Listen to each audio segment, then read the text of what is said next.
ressemble. Il est le Dieu de gloire, élevé dans les cieux. Personne n'est comme lui. Personne n'est comme lui. Personne n'est comme lui. Personne n'est comme lui. Personne n'est comme lui. Personne n'est comme lui. Personne n'est comme lui. Voici, il vient. On sent de la tempête. Chevauchant les nuées, brillant comme le soleil. Élève la voix, comme c'est le jubilé. Gardez mon sillon, dansez. Voici, il vient. Le feu de Pentecôte, c'est le moment où jamais, où Dieu déverse une onction abondante sur l'Église, afin qu'elle soit équipée, outillée pour annoncer son royaume. Alléluia. Et comme vous le savez, c'est le moment où Dieu, par le Saint-Esprit, comme il est dit, et dans les livres des Actes des Apôtres, au chapitre 1, verset 8, vous recevrez une puissance. Quelqu'un dit avec moi, je reçois. Je reçois. Quelqu'un dit avec moi, je reçois. Je reçois. Quelqu'un dit avec moi, je reçois. Je reçois. Une puissance. Yes. Ça commence à monter. La Bible dit, le Saint-Esprit survenant sur vous. Vous savez, le Saint-Esprit est une personne, la troisième personne de la Trinité. Mais là, la parole distincte, le Saint-Esprit de la puissance. Cela est important. Voyez pourquoi lorsque le Seigneur sort du Jourdain, la Bible dit, le Saint-Esprit est descendu sous la forme d'une colombe sur le Seigneur. Mais lorsqu'il revint du jeûne de 40 jours, et ce n'est pas pour rien que nous avons jeûné 40 jours. La Bible dit qu'il est revêtu de la puissance. Et lui-même dit, l'Esprit du Seigneur est sur moi. Il m'a oint. Alléluia. Quelqu'un dit, il m'a oint. Il m'a oint. Yes. Il m'a oint pour annoncer la bonne nouvelle. Alléluia. Libérez les captifs. Les chaînes tomberont pendant ces 4 jours comme elles sont tombées hier. Les liens seront brisés et l'évangile sera annoncé. Je vais te dire que le feu de Pentecôte, c'est un événement. C'est un événement redoutable. Comme à la fondation de l'église. Laisse-moi te dire qu'au sortir de ces 4 jours, tu ne resteras pas la même personne. Parce que l'onction enlève le fardeau. Quel que soit ton fardeau, Jésus dit, venez à moi, vous tous qui êtes chargés, je vous donnerai du repos. Et lorsque l'Esprit vient, le fardeau est enlevé. Je crois certainement que l'onction, la puissance de Dieu remplit ce lieu de Pisière. Alléluia. L'homme de Dieu qui est parmi nous de Pisière, l'apôtre René, quelle parole de puissance. Quand il parlait de la puissance, quand il parlait de l'onction, tu ne peux qu'avoir envie d'être rempli puissance. Alléluia. Il est encore là ce soir parmi nous. Et sans plus tarder, j'invite l'apôtre Pyrénées qui va encore nous conduire dans une nouvelle dimension d'onction et de puissance ce soir.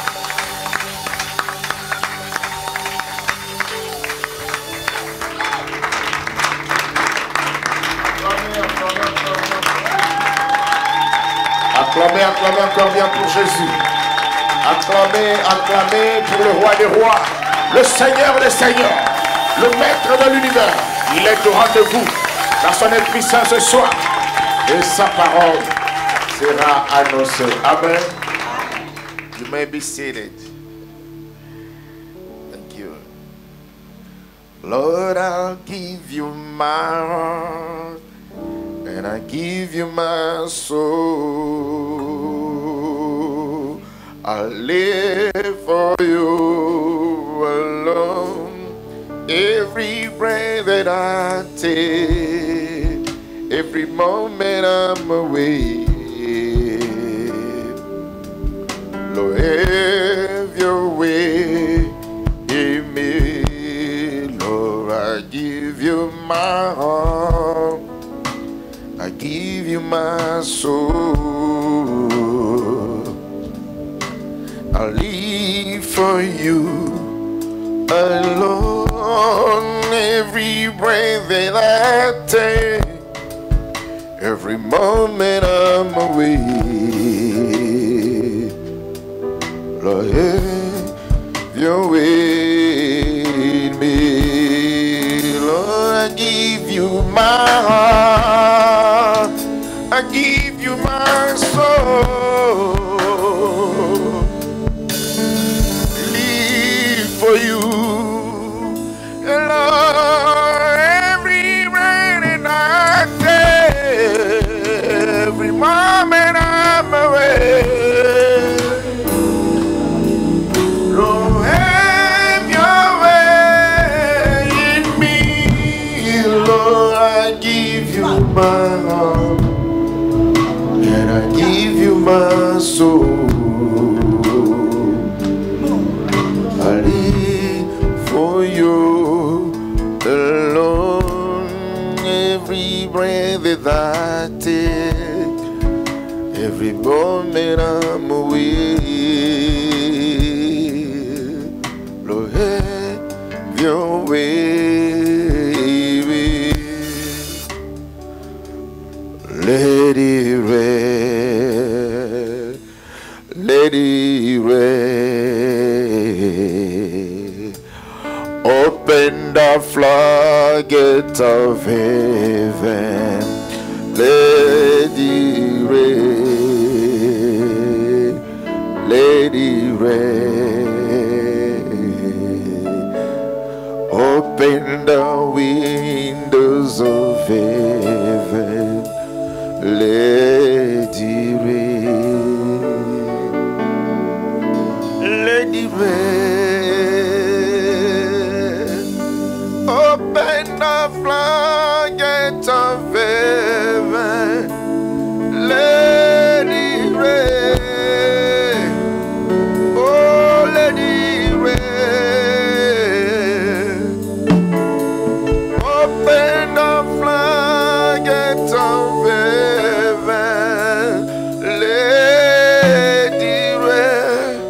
Cher Saint-Esprit, merci pour ce temps. Fais ce que tu as planifié de faire ce soir. Voici ton peuple, voici ton instrument. Nous t'attendons, nous attendons tous et toi, une manne fraîche venant d'en haut. Oh, dear Holy Spirit, fresh manna from on high, waiting on you for it. We came with our souls in order to be filled up with your word, your presence, your glory. May this place be taken under your power through your Holy Spirit. The anointing, the fire. We're going to witness it tonight. Nous voulons vivre ta sainte présence en ce lieu. Que ta main s'étende, car ta face nous a été dévoilé. Merci Seigneur. Qui suis-je sans toi, cher Saint-Esprit?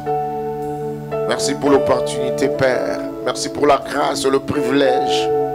Qui suis-je pour porter haut la voix de l'Esprit Saint, la volonté de Dieu qui parle au cœur humain. Merci pour ton sang précieux qui a coulé sur la croix du calvaire et qui me justifie, qui me donne accès à ce privilège de me tenir devant ton trône de grâce et mêlant ma voix à celle des anges et des saints. Je te glorifie, je t'élève, je te loue, je te rends grâce. Laisse que ta parole vienne dans toute sa fraîcheur pour sauver une âme, pour guérir un cœur brisé, pour racheter celui qui est perdu, pour que les démons obéissent à notre commande et que l'onction de Dieu se répande sur ton peuple. À toi la gloire, à toi l'honneur, au nom de Jésus. Acclamez pour Jésus-Christ. Merci. Merci, vous pouvez vous asseoir. Vous pouvez vous asseoir. Merci une fois de plus à vous, peuple de Dieu, pour être là au rendez-vous. Ça aurait été une grande tristesse si je venais ici, moi et l'homme de Dieu seul, sans vous, avec la salle et les sièges vides. Parce que vous êtes là, ça nous confirme que le Seigneur nous a donné une parole pour vous, que le Seigneur a quelque chose qu'il va faire ce soir. Merci à Révérend Quim et Madame pour l'invitation. Merci pour ces très bel accueil. Merci aussi pour l'excellence du travail que vous abattez en ces lieux. Une très très belle salle, un grand peuple. Vous êtes formidables. Acclamez pour vous-même. Merci, merci. Par la grâce de Dieu, nous visitons beaucoup d'églises, nous voyageons à travers le monde et nous voyons comment les églises s'organisent, les accueils se font. Mais il faut dire que la mention n'est pas grande distinction, mais excellence ici à l'église Jubilé. Que Dieu vous bénisse. Ce soir, parce que nous commençons à cette heure-ci que vous connaissez, nous n'allons pas prendre beaucoup de temps pour la prière. J'aimerais poser un fondement de la parole de façon que demain nous fassions la prière de l'effusion du Saint-Esprit ou la prière du baptême dans le Saint-Esprit. Mais ce soir, le Seigneur me conduira, l'Esprit de Dieu me conduira comme il veut et je sais que je vais prier. S'il faut poser la main sur une personne ou pour prier pour toute l'église de loin, je le ferai. Mais posons d'abord ce fondement de la parole. Nous sommes dans notre thème 1 pour la mission. Il y a deux grandes choses ici. Il y a l'onction, il y a aussi la mission, le travail à faire. Et quelque part, je vous ai promis que je vais passer à la pratique, à le côté faisabilité de cette promesse. Mais je vais faire un petit recul pour parler un tout petit peu de l'onction pour la mission. La mission qui signifie tout simplement, parce que s'il faut rentrer dans la racine, le verbe émettre, envoyer. C'est-à-dire qu'il y a quelque chose, il y a une responsabilité que quelqu'un vous confie et il vous dit allez faire cela en lieu et place de moi. Prenons le livre de Luc chapitre 10, d'en lire quelques versets de cette portion d'écriture et nous descendrons. Je vous préviens que à la chair, je suis tout simplement naturel, comme vous me voyez. Je n'imite pas T.D. Jakes et je n'aurai pas peut-être la grande énergie que déploie le bishop ici. Accoutumez-vous à mon style. Amen. L'essentiel, c'est que les microphones sont très bien portants et que vous me suivez, vous m'écoutez. Amen. Luc chapitre 10, et nous allons partir du tout premier verset jusqu'au 16e. Luc 10, 1 à 16. Je pouvais même descendre, mais je crois que nous aurons le temps d'achever cela après la lecture. Après cela, le Seigneur désigna encore 70 autres disciples. Il les envoya 2 à 2 devant lui dans toutes les villes et dans tous les lieux où lui-même devait aller. Il leur dit, la moisson est grande, mais il y a peu d'ouvriers. Priez donc le maître de la moisson d'envoyer des ouvriers dans sa moisson. Partez, voici, je vous envoie comme des agneaux au milieu des loups. Ne portez ni bourse, ni sac, ni souliers, et ne saluez personne en chemin. Dans quelque maison que vous entriez, dites d'abord que la paix soit sur cette maison.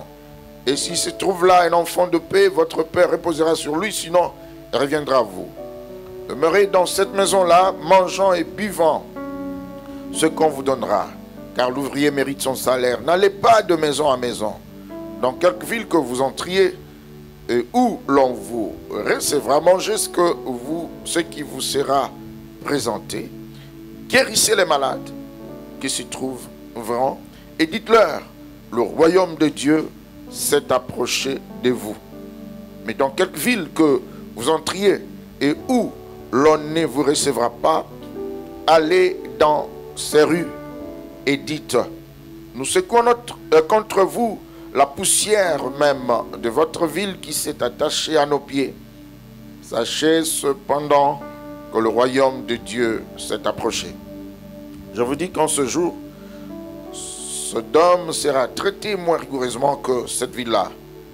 Malheur à toi, Chorazin, malheur à toi, Bethsaïda, car les miracles qui ont été faits au milieu de vous avaient été faits dans Tyr et Sidon.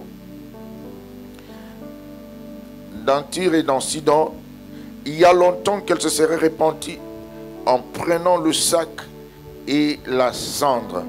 C'est pourquoi, au jour du jugement, Tyr et Sidon seront traités moins rigoureusement que vous. Et toi, Capernaum, qui a été élevé jusqu'au ciel, tu seras abaissé jusqu'au séjour des morts. Celui qui vous écoute, m'écoute, et celui qui vous rejette, me rejette. Et celui qui me rejette, celui qui m'a envoyé. Je crois que nous irons avec notre commentaire jusqu'à la deuxième partie de ce chapitre, mais arrêtons-nous là. Alléluia. Un pour la mission.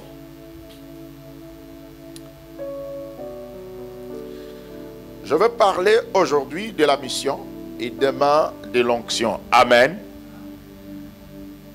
Dans la mission, je vais cadrer les choses sur la mission de l'Église ou la mission des envoyés, des croyants à Jésus-Christ, les disciples du Christ qui vont en mission envoyés par Jésus lui-même. Complétons notre lecture par Actes des Apôtres chapitre 13, versets 1 à 4. Actes 13, 1 à 4. Actes des Apôtres chapitre 13, versets 1 à 4.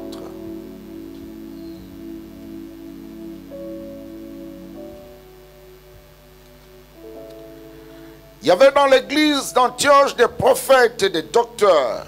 Barnabas, Simeon appelé Niger, Lucius de Cyrène, Manaen, qui avait été élevé avec Hérode le tétrarque et Saül.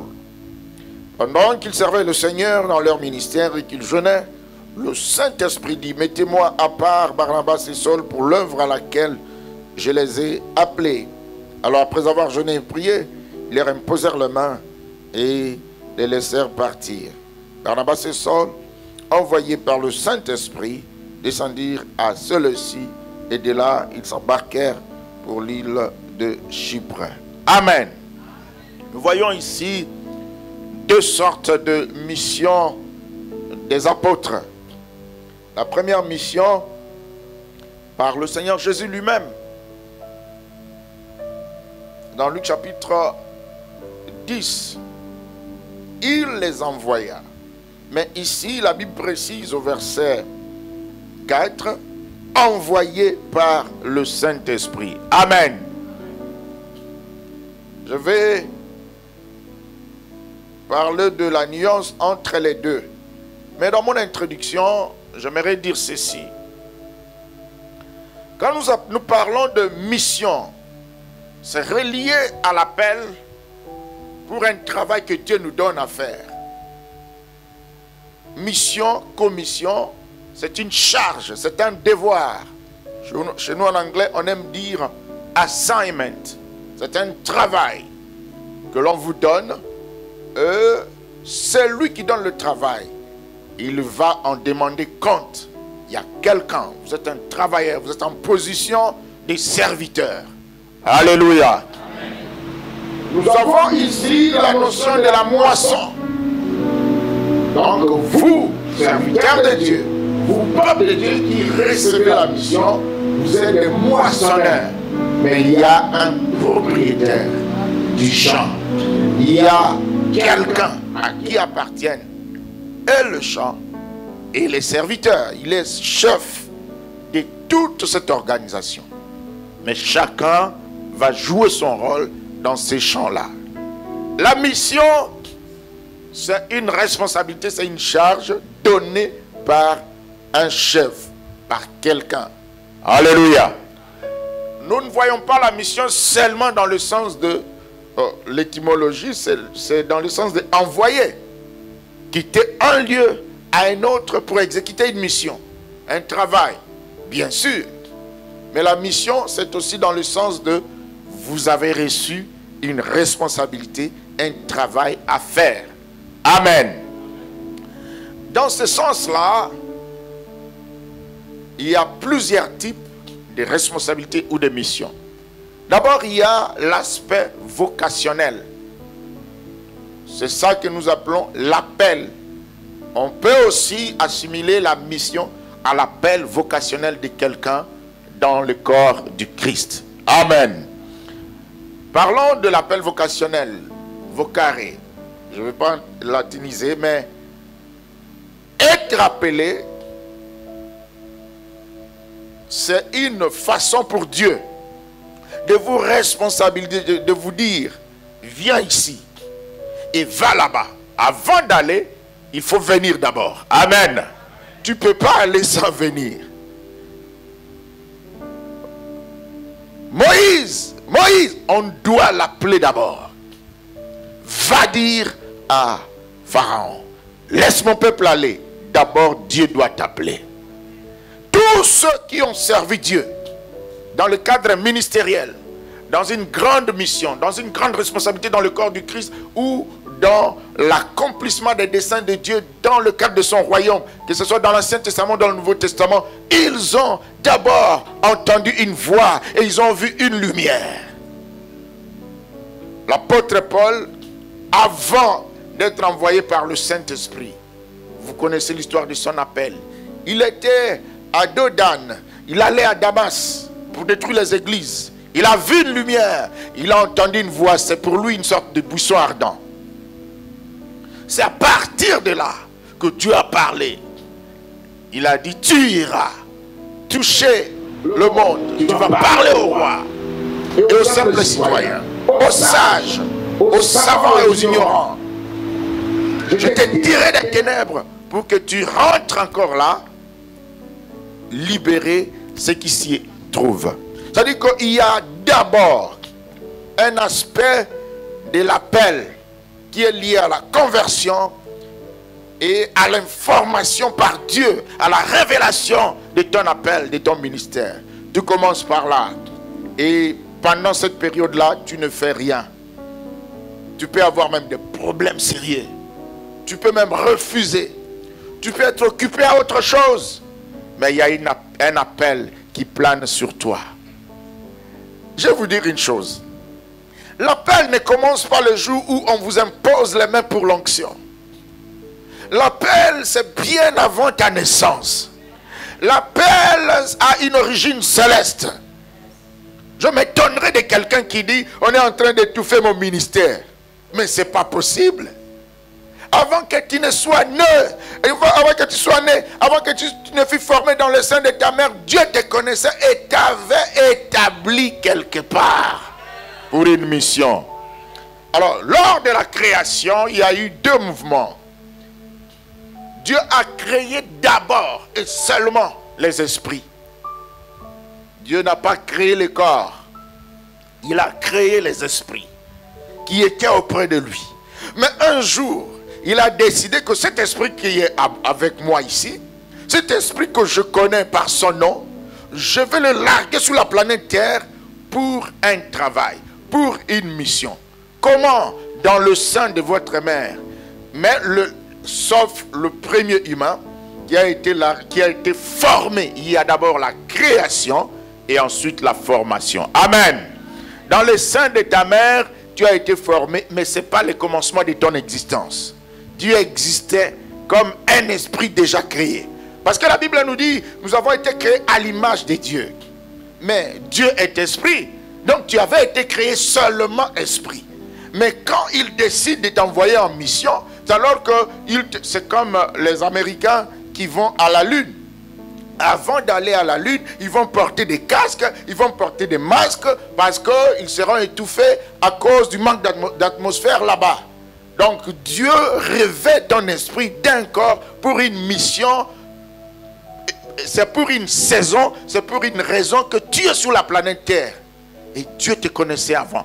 Même si ton père et ta mère t'avaient eu avec inceste, avec impudicité, dans un petit hôtel, ils se sont renfermés. Tu es né dans la prostitution. Dieu te connaissait et il savait que toi, tu viendras au monde par eux. Tu n'es pas un fruit du hasard. Tu es né pour une raison, tu es né dans une saison pour une mission. Quelqu'un dit Amen.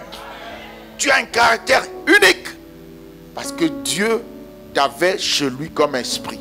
Mais un jour, il a dit, je vais former le corps de cet esprit pour que je mette l'esprit là. Nous avons toujours tendance à dire, je suis un esprit, j'ai un corps, j'ai une âme et je vis dans un corps. Non, je dirais, je suis un esprit, j'ai un corps, ok, je suis un esprit, je vis dans un corps et pour cela, je suis devenu une âme vivante. Donc dans ce monde je suis une âme. Dans le monde de Dieu je suis un esprit. Et dans la nature je suis un corps. L'âme, c'est cette intersection là entre l'esprit et le corps. Nous sommes réunis là. Et nous voici les âmes à gagner. Bien aimé, quand Dieu, parce que vous avez l'exemple de Jérémie, a parlé à Jérémie, il dit, avant que tu ne fus formé dans le sein de ta mère, je t'avais connu. Donc il était déjà créé. Il l'appelle par son nom. Il dit, je t'avais choisi et établi prophète des nations. Être prophète, serviteur de Dieu, ça a commencé quand il était encore esprit, avant de venir dans les sein de sa mère. Le problème aujourd'hui, c'est que Dieu te connaissait là-bas comme prophète. Sur la terre, tu as désobéi, tu es devenu mécanicien. C'est pourquoi ça ne marche pas.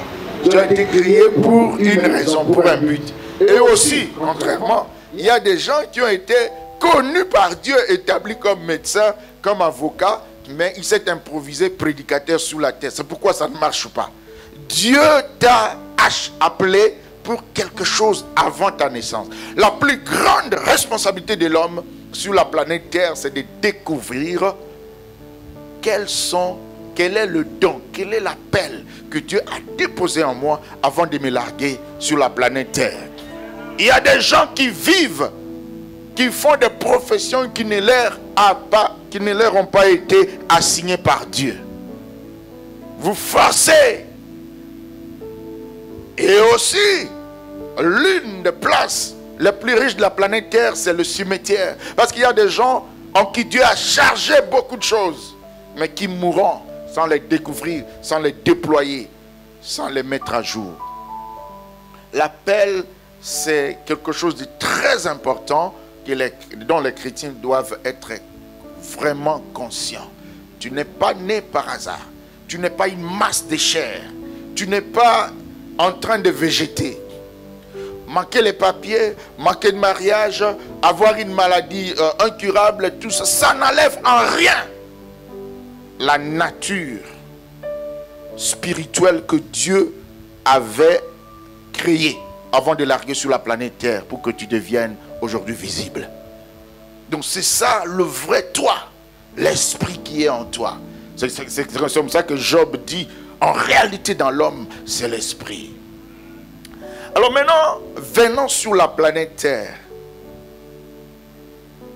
Vous êtes appelés pour une mission, vous êtes appelés pour un travail, mais il y aura un moment où Dieu te fera passer par la formation, par le brisement, et Dieu te montrera peut-être un jour, par prophétie ou par des rêves, que tu deviendras quelqu'un comme Joseph. Mais il ne va jamais te montrer les voies par lesquelles tu passes. Et tu ne croiras même pas que les voies par lesquelles tu passes peuvent t'amener à la réalisation de ton appel. C'est pourquoi nous disons, la Bible dit, les voies de Dieu sont insondables. Dieu montre sa volonté, il ne montre pas ses plans. Joseph n'a jamais vu, ni son père, ils n'ont jamais vu le puits être trahi par ses frères, trahi par la femme de Potiphar, passer des temps dans la prison, souffrir pendant 2 ans, on l'a oublié. Il pensait que comme j'ai interprété le songe de cet officier du roi, ma vie est maintenant bénie. Pendant 2 ans, pas d'appel, oublié. Et il était dans la confusion totale. Mais Dieu savait qu'un jour Joseph allait arriver là. Ça c'est la volonté de Dieu. Mais le plan, il ne savait pas. Attention, il y a des gens que vous voyez là, grands soulards, impudiques. Si dans lui l'appel de Dieu plane, un jour ça va finir par se réaliser. Amen. Voilà dans la Bible l'histoire de Aaron. Aaron, frère de Moïse, l'homme de Dieu monte sur la montagne. Et Josué est sur le flanc de la montagne en train de l'attendre. Après 40 jours, c'est des bruits, il entend des cris et il va descendre rapidement. Dieu l'a interpellé. Josué dit non, ils sont en train de louer. Il dit non, ils ne sont pas en train de louer. Les cris là, ce n'est pas pour Dieu. Il descend, il trouve Aaron a déjà fabriqué le veau d'or et on est en train de l'adorer. Et il dit, voici Israël, ton Dieu qui t'a fait sortir de l'Égypte. Ça s'appelle idolâtrie. C'est le plus grand péché. C'est le blasphème. Qui fait cela? C'est Aaron. Mais pendant que Moïse était au sommet de la montagne, Exode 28, Dieu lui instruit. Il dit ceci, quand tu vas descendre, tu vas oindre Aaron et ses fils comme sacrificateurs. Le monsieur, il est en train d'idolâtrer maintenant même. En même temps, le Seigneur parle à son frère, à Moïse, le prophète, il dit, va oindre Aaron comme souverain sacrificateur. L'appel a précédé même sa repentance. Et vous voyez, quand Moïse est descendu, il dit, à moi tous qui sont à l'Éternel. Il était le premier, lui, et les Lévites, à revenir à l'Éternel, et on a tué ceux qui n'étaient pas rentrés dans la foi. L'appel d'Aaron a précédé sa consécration. L'appel a précédé même sa repentance. Peu importe le degré de péché dans lequel tu es embourbé, l'appel, s'il est là, un jour ça va se réaliser. Et personne ne va arrêter cela. Amen. Alors si l'on découvrait vraiment notre appel, on aurait déjà choisi quelle faculté faire, quels amis. Mais les voies de Dieu sont insondables. C'est pourquoi il nous laisse tâtonner. Mais le jour venu, il réalise son appel. Acclamez pour la parole de Dieu. Alors, dans ce sens-là, il y a des gens qui sont appelés ministres de Dieu, comme Jérémie le prophète, ministre dans le cadre de Éphésiens chapitre 4, verset 11, prophète, pasteur, évangéliste, apôtre, docteur. Ceux-là, sachez que personne ne le devient par ambition. ne le devient par désœuvrement ou par imitation ou par responsabilité. Ça ne marchera pas. Tu dois être établi par Dieu bien avant ta naissance. Quand le jour vient, c'est alors que le Saint-Esprit va dire, mettez-moi à part. Amen. Même si tu as des visions comme Paul en avait eu une, il a fait la rencontre du Seigneur, mais la mission est venue après beaucoup d'années. Donc tu peux faire l'expérience du buisson ardent, tu peux avoir des prophéties, soit à côté de quelqu'un. Il était à l'église, il attendait quand le temps a sonné, le Seigneur a parlé. La Bible dit le Saint-Esprit a dit. Le Saint-Esprit a dit pas dans un micro. Le Saint-Esprit n'a pas parlé du haut des cieux. Le Saint-Esprit a parlé par la bouche de quelqu'un. Il y a eu une prophétie donc. La Bible dit qu'il y avait des prophètes et des docteurs. Il y a quelqu'un qui a eu le message. Ainsi dit le Seigneur. Le Seigneur dit, le frère Paul, frère Barnabas, il vous a appelé pour un travail commun. Un jour viendra où la mission que Dieu t'a confiée, bien avant que tu ne sois né, va se réaliser. Il va parler à un homme de Dieu. C'est un peu comme Samuel. Il est né pour ça, mais un jour, la parole est sortie et Élie l'a reconnu. Ça, c'est la vocation. Ça, c'est l'appel. Il y a un autre aspect de la mission qui est celle que nous appelons la commission universelle de l'Église. Pasteurs, apôtres, tous les ministres et tous les fidèles, nous avons la responsabilité et le devoir de proclamer Christ. Amen. Proclamer Christ par la parole, proclamer Christ par notre témoignage, proclamer Christ par notre vie. Et je vois beaucoup un exemple, le frère Nicodème dans la Bible.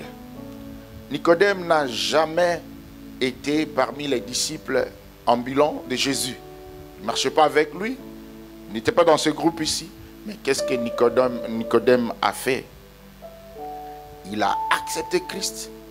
Mais il est allé, parce qu'il était parlementaire. Le Sanhédrin, c'était le parlement israélite à l'époque. C'était un homme d'État. Docteur en théologie. Il a étudié. Il n'était pas parmi les prédicateurs de Jésus. Avec sa position, il a incorporé les principes du royaume. Et il était comme un infiltré dans le monde. Parmi les ennemis du Christ, parmi les païens, parmi les mauvais. Il représentait le royaume. Et quand on a commencé à parler du complot pour tuer Jésus, il a levé son temps, il a parlé pour la cause du royaume. Nous avons besoin aujourd'hui des gens qui vont à l'université, qui sont des docteurs, qui sont des infiltrés au Parlement, à l'hôpital. On en a marre avec des intellectuels démoniaques. Chez les médecins, on ne trouve pas de pasteurs, des enfants de Dieu. Chez les avocats, très peu. Pourquoi cela? Reçois l'onction de Dieu. Pas pour devenir pasteur. Ce n'est pas tout le monde qui est appelé à cette mission ici prophétique ou apostolique. Mais quand tu vas recevoir l'onction, tu vas aussi témoigner Christ là où tu es, dans ton travail, dans ton école, dans ta maison. Tu vas être la voix de l'église pour gagner les âmes dans ton guichet au nom de Jésus-Christ. Amen. L'onction c'est pour tout le monde, mais l'onction c'est pour la mission de proclamer le royaume des cieux. Si tu as quelque chose à faire, tu es garagiste, mécanicien, j'ai besoin d'onction. Tu as besoin de l'onction, pourquoi? Imposer les mains sur les voitures. Tu as besoin de l'onction, pourquoi? Tu as besoin de l'onction pour deux choses. Proclamer Christ. Ensuite, exercer les dons spirituels dans l'église. Amen. C'est comme ça que nous avons dit l'onction vient avec ces deux choses, les dons et les fruits. Alors, rentrons dans notre message de ce soir que je vais résumer. J'ai déjà commenté sur Actes 13, 1 à 4. Luc chapitre 10 me donne une idée claire de la mission. La Bible dit, Jésus les envoya là où lui-même devait aller. Ça s'appelle délégation des pouvoirs. Amen. Délégation des pouvoirs, c'est-à-dire La mission de proclamer la bonne nouvelle, c'est la mission du Christ.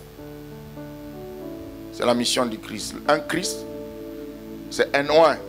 Et Jésus-Christ avait ces trois dimensions de l'onction, de la mission. Donc le Messie a trois offices: le roi, le sacrificateur et le prophète. Prêcher l'évangile, c'est dans le cadre de sa mission prophétique. Mourir sur la croix, nous racheter, donner de son sang et intercéder pour nous, c'est sa mission sacerdotale. Et revenir un jour, régner sur tous les humains, c'est sa mission royale. Mais la partie que lui exerçait là, à cette époque-là, quand il marchait sur les rues de la Palestine, c'était la mission prophétique, où il devait proclamer le royaume des cieux. Alors, le côté sacerdotal, c'est à partir de sa mort sur la croix. Il n'y a pas de sacrifice sans effusion de sang. C'est pourquoi l'église était projetée après la croix. Il a dit: je bâtirai mon église. C'était un projet. Il ne pouvait pas bâtir son église sans la mort sous la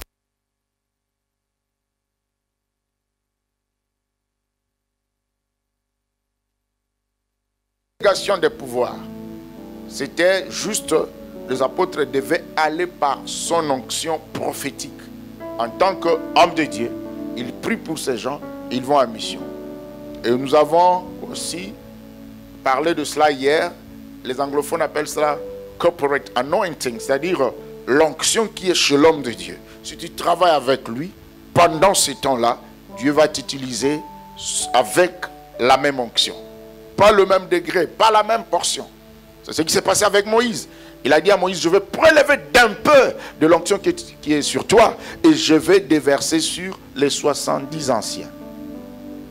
Alors il y en avait 68 parce que 2 étaient absents du camp. Mais quand les 2 là sont venus, ils ont aussi reçu l'esprit. C'est-à-dire la même puissance. Dans chaque ministère, il y a tu es baptiste, tu es prophète.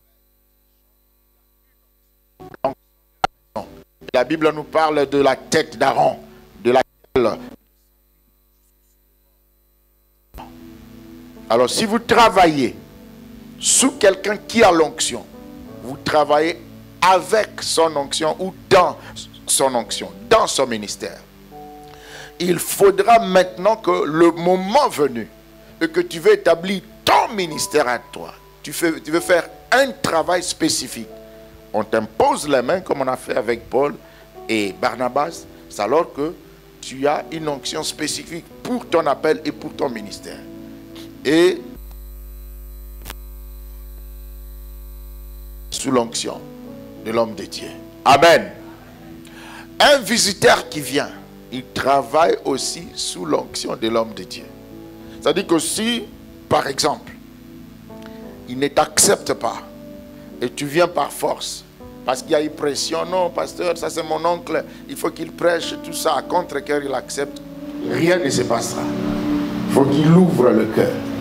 Il faut qu'il dise: voici le peuple que Dieu m'a confié, alors paie-les. Il fallait que Jésus dise: paie mes brebis, pour que Pierre ait accès à cette grâce-là. Quelqu'un dit Amen.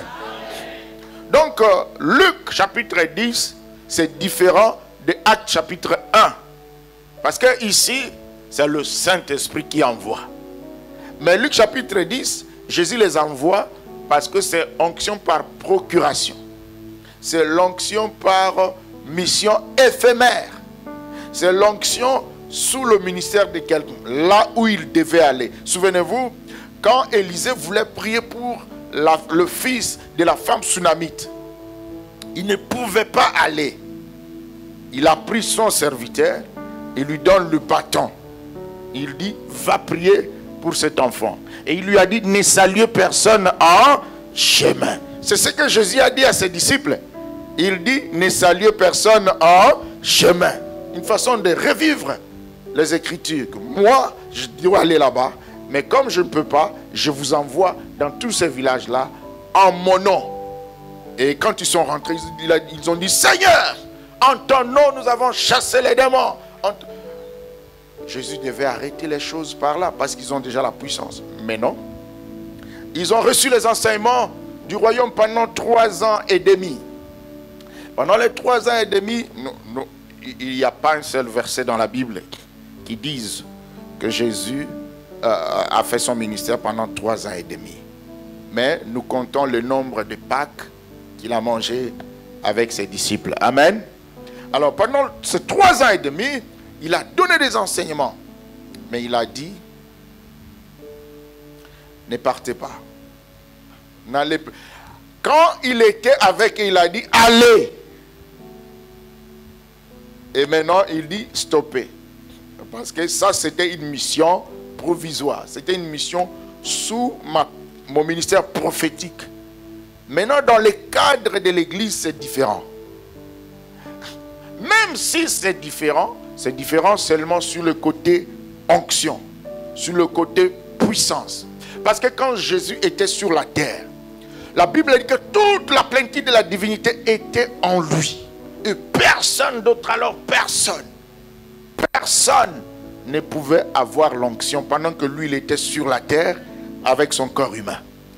Retenez que quand Jean a vu Jésus le jour de son baptême, c'est son cousin, ils ne se connaissent pas parce que Jean, il est dans la forêt.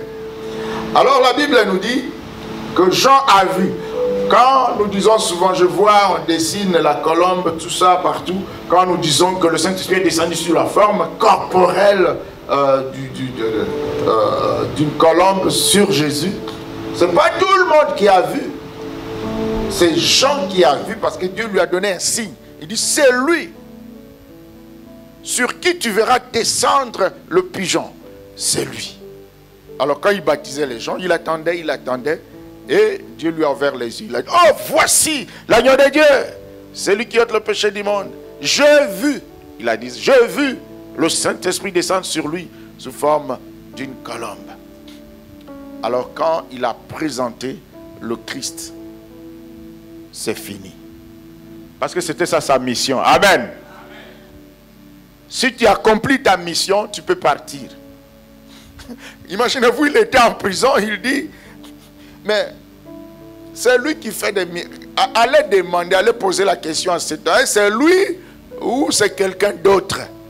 C'est lui qu'on attendait ou c'est quelqu'un d'autre? En quelque sorte, s'il sait que c'est moi, il va se souvenir que c'est moi qui l'ai baptisé.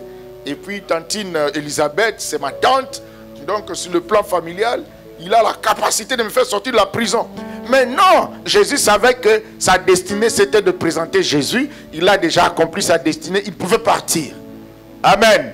Ne mourrez pas avant la réalisation de ta destinée, de votre destinée. Mais une fois que Dieu sait que vous avez rempli votre mission, vous pouvez partir. C'est un peu comme David. David disait, je ne mourrai point, je vivrai, je ferai quoi? Je vais annoncer les œuvres de l'Éternel. J'extrapole pour dire, je vais déployer, je vais montrer ce que Dieu a mis en moi. Je vais déployer, je veux faire ma mission. Et la Bible dit dans Actes chapitre 13, verset 36, David, après avoir rempli sa destinée dans sa génération, il mourut. Amen. Il faut bien mourir après avoir réalisé votre destinée. Quelqu'un dit Amen. Ne meurs pas maintenant. Ne prenez pas l'exit avant. Alors voilà, il a déjà accompli sa mission. Dès ce jour, 4 de ses disciples ont suivi le Christ. Aujourd'hui, on allait dire Jésus est un mauvais pasteur. Il a volé les disciples de son père spirituel. Mais non. Il y a un jeune homme qui s'est rebellé de son pasteur. Il est parti. Il a commencé à faire des appels à l'église qui était restée. Venez chez moi. Dieu m'a dit, je vais travailler avec toi. Quittez là-bas, on ne t'utilise pas. Tout ça. Alors, le pasteur qui est resté a dit, mais pourquoi ce jeune homme ne peut pas, s'il a l'onction, s'il prétend être serviteur de Dieu, pourquoi il ne peut pas commencer par lui-même comme j'ai commencé, au lieu d'appeler les fidèles ici? Et un autre rebelle lui dit, mais vous ne savez pas que Jean-Baptiste avait perdu ses disciples, Jésus avait pris les disciples de Jean-Baptiste. Alors le pasteur dit, ok, vous ne connaissez pas la parole de Dieu. Jean-Baptiste, sa mission, c'était de présenter Jésus au monde. Quand il a présenté Jésus aux disciples, ils ont compris que son travail est fini. La personne pour qui il travaille, c'est celui-là, nous partons. Donc vous voulez dire que moi, pasteur, j'ai été Jean-Baptiste pour lui, alors lui c'est mon Jésus. C'est de mal interpréter le verset biblique. Alors voilà, la mission des gens étant finie sur la terre, personne d'autre ne pouvait avoir l'onction de proclamer le royaume. Le seul prophète, les derniers de la série des prophètes de l'Ancien Testament, c'est Jean. Et maintenant, c'est Jésus qui est la parole. Amen. Alors, si un prophète sortait aujourd'hui, un apôtre, un disciple de n'importe quelle qualification, il parle de la part de Jésus-Christ de Nazareth. C'est dans l'Ancien Testament que les gens disaient, ainsi dit l'Éternel. Mais dans le Nouveau Testament, la Bible dit, c'est ainsi que Jean a dit dans l'Apocalypse, que celui qui a des oreilles entende ce que dit l'Esprit de l'Éternel. Amen. C'est l'Esprit de Dieu qui est en charge maintenant pour nous envoyer, nous révéler notre mission à chacun et de nous envoyer comme il a été question ici dans Acte 13.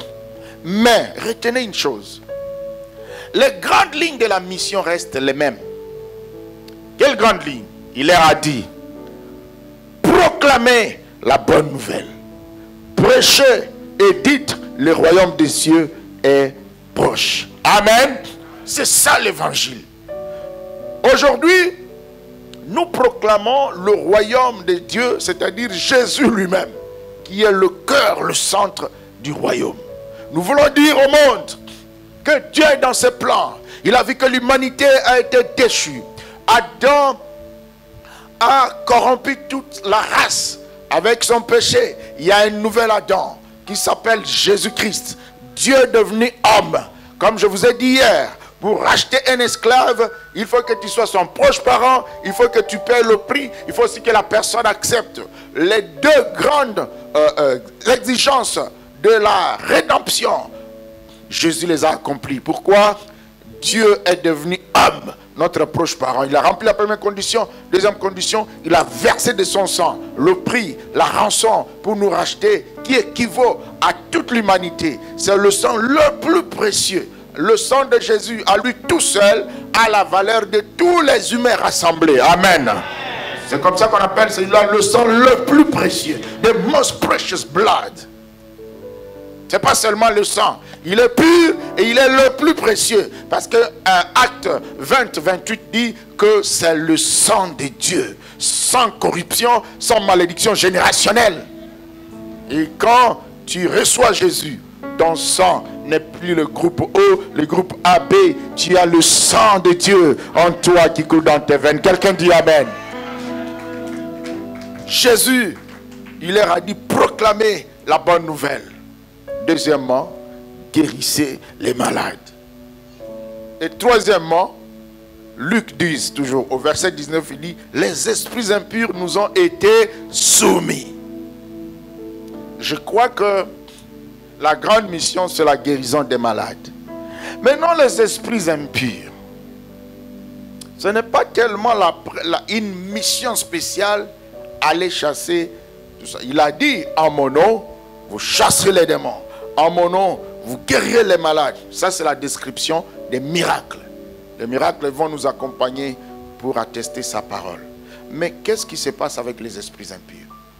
Les esprits impurs,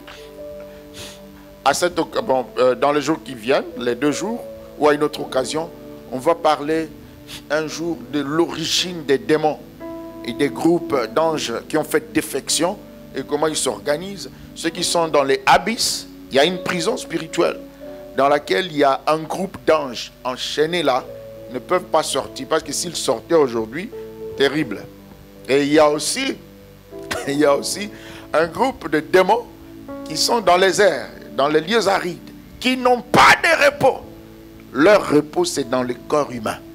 C'est un peu comme des chics, c'est un peu comme des poux, des sangsues. Les démons n'est à l'aise que dans le corps humain. Alors, il vient pour faire du mal. Il vient, il apporte la maladie, il apporte la pauvreté, il apporte le blocage. Alors, Jésus, quand il prêchait l'évangile, il faisait ces trois choses. Il prêchait l'évangile pour que les pécheurs viennent à lui. Il chassait les démons et il guérissait les malades. Maintenant, là, chasser les démons, ça devient quelque chose de très important parce que les démons sont à la base de plusieurs maladies. Il y a des maladies qui ne seront jamais guéries sans la délivrance. Même si le médecin en donne description, voilà, ça a été causé par, voilà la cause pathologique, voilà telle origine, tel virus.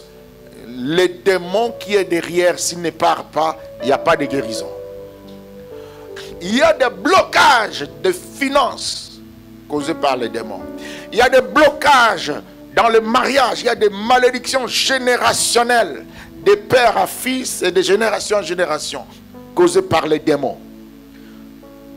Tout cela, ça s'appelle le royaume des ténèbres. Alors Jésus a dit ceci dans Matthieu chapitre 12. Le grand signe pour lui. Il dit, si je chasse les démons par l'Esprit de Dieu. Ah voilà, s'il n'y a pas d'onction, s'il n'y a pas l'Esprit de Dieu, il n'y a pas de délivrance des démons. Il dit, si je chasse les esprits impurs par l'Esprit de Dieu, le royaume des cieux est donc venu parmi vous. Donc il a amené un package. Il y a la parole, il y a la guérison, il y a la délivrance. Tout est rassemblé dans une enveloppe qu'on appelle le nom de Jésus. Quand nous proclamons l'évangile, nous prêchons Jésus. Quand nous chassons les démons, nous disons sortez au nom de Jésus. Quand nous guérissons les malades, nous disons soyez guéris au nom de Jésus. Pourquoi? C'est la délégation des pouvoirs. Nous le faisons à sa place. C'est lui seul qui pouvait faire cela. Vous savez que dans l'Ancien Testament, personne n'a chassé les démons. Personne.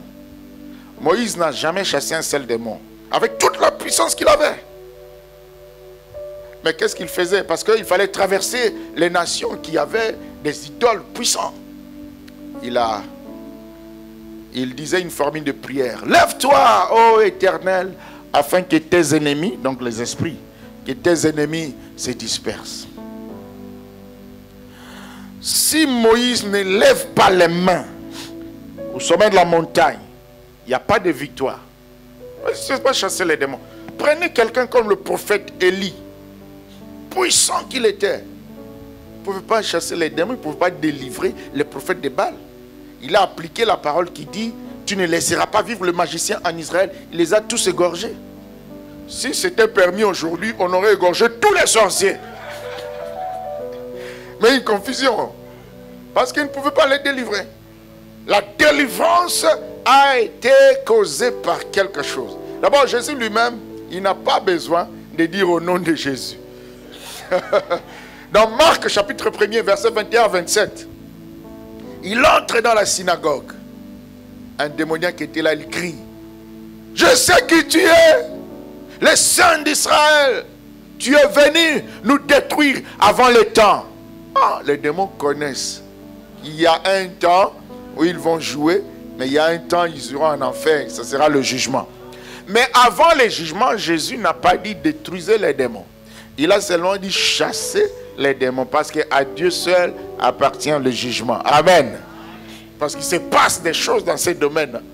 J'ai vu des gens avec des bâtons. Au nom de Jésus, démon, je te crève les yeux, je te brise la tête.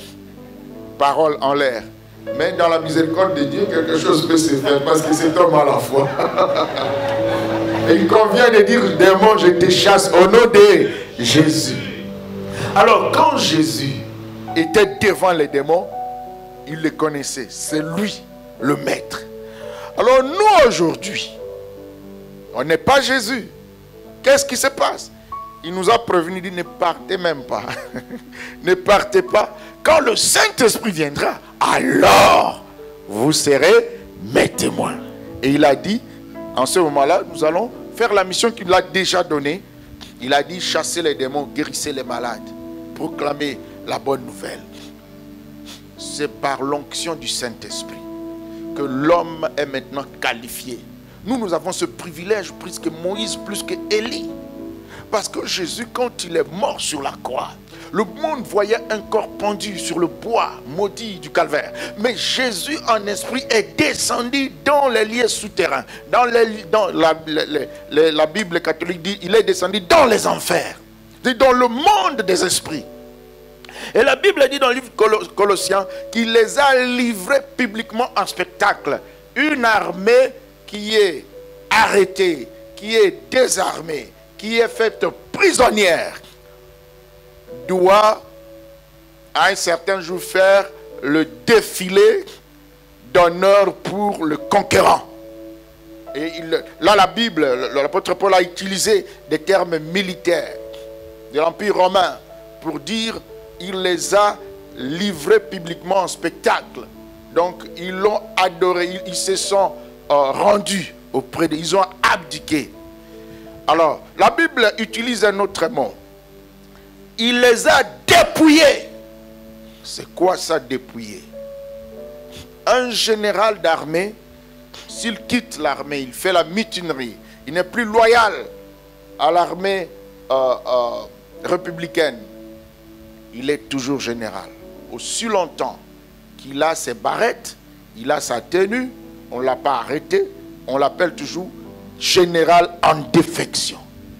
Mais qu'est-ce qu'il fait qu'on puisse lui ôter ce titre-là? Quand on l'arrête, on enlève les barrettes, on enlève toute la tenue. C'est alors qu'il redevient une personne civile normale. Même si Satan avait fait défection, il restait quelque chose. Il fallait que Jésus descendit dans les enfers, puisse aller dépouiller Satan et tous les démons. Quand il a fait cela, retenez, quand il a fait cela, après sa résurrection, il a dit, tout pouvoir m'a été donné dans le ciel et sur la terre. Le pouvoir maintenant de chasser les démons nous appartient. Parce que Jésus a déjà dépouillé toutes les dominations. À l'époque d'Élie, il n'était pas dépouillé. Satan était là. Quand, Zacharie chapitre 3, quand Josué construisait le temple, Satan est allé là. Et l'ange n'avait pas l'autorité même de le frapper. Il dit que l'Éternel te réprime. Il avait la liberté d'aller chez Job et de faire des choses ou de se retrouver. Aujourd'hui, il est dépouillé. Il est dépouillé et la Bible dit, rugissant comme un lion, mais résistez-lui maintenant, nous. Résistez-lui avec une foi ferme. C'est-à-dire, croyons que Jésus l'a vaincu. Croyons que sa tête a été écrasée sur la croix. Croyons qu'avec la puissance de Jésus, nous pouvons chasser les démons. Et il a dit à ses disciples, voici, je vous ai donné le pouvoir de marcher sur les serpents et sur les scorpions, et rien ne saura vous nuire. Ça, c'était dans la mission temporelle. Mais aujourd'hui, avec le Saint-Esprit, la même mission est là, la même puissance est là, et même plus. Parce que Christ a dit, il est avantageux que je m'en aille. Et si je pars, je vous enverrai le Saint-Esprit. De lui, vous aurez une puissance. Alors, vous serez mes témoins. C'est-à-dire quoi, mes témoins? C'est ça la mission. Vous serez mes représentants. Vous serez ma parole. Là où je devais chasser les démons, c'est vous qui chassez. Là où je dois prêcher, c'est vous qui prêchez. Là où je devais faire le miracle, c'est vous qui le faites. Quand nous faisons toutes ces choses, nous les faisons au nom de... C'est ça notre mission. Acclamez le Seigneur pour sa parole de ce soir. On s'arrête là.